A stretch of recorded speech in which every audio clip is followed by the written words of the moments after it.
رئيسيه بكلينيك 1. طبعا كلها هيجين زي ما انتم شايفين كده. ارضيه في النايل مع حيطان بالاسقف معموله دوكفورد، مع طبعا توزيع مدروس للاضاءه والفرايتي بين الليد والسبوتات، مع الجرين وول واللوجو في وسطها. طبعا مع ازاز الكريستال ده الحمام بتاع الدكتور زي ما انتم شايفين كده. طبعا عاملين فيه اللي هو الجزء بتاع الشرفات بيلت ان مع الليد. طبعا ما شاء الله زي ما انتم شايفين كده التنوع في الاضاءه، مع هنا عندي الكوريان.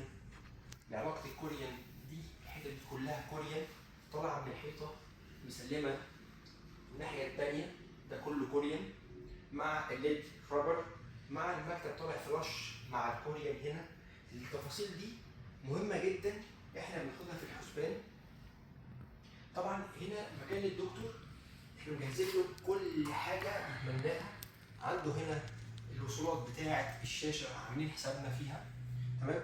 كل الفيش والبرايز الحاجات دي كلها الاحمال والقدرات بتاع كل جهاز مدروسه، ومطلعين في كل مخرج حاسبين السلك كام ملي، نوع البريزه هيتوصل على الكهرباء دايركت ولا الاستابلايزر علشان التغير في التيار.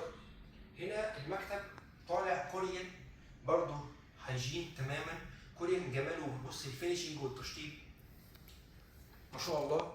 هنا الجزء ده الدكتور يقدر يتحكم ويشوف الاشاعه في الكلينيك الثانيه او في الجهاز البانوراما.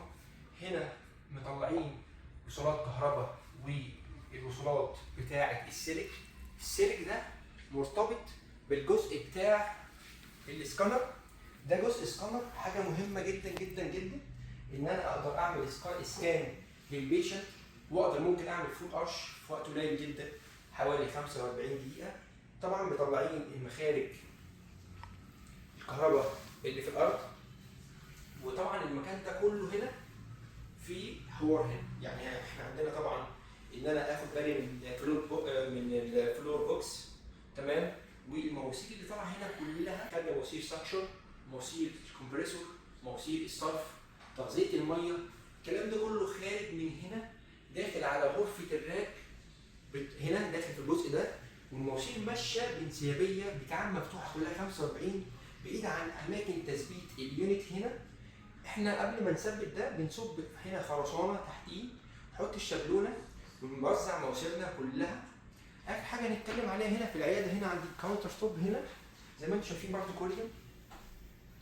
طبعا الميجر كلها ميجر سفليه ماشي، سوفت جلوس كلها. هنا عندي جزء الباسكت، هنا عندي الحوض بيلت ان. الجزء ده كان رخامه، كان شكلها مش الطف حاجه، احنا برضه عملناها كوريان بحيث تكون ماتشت مع الشغل كده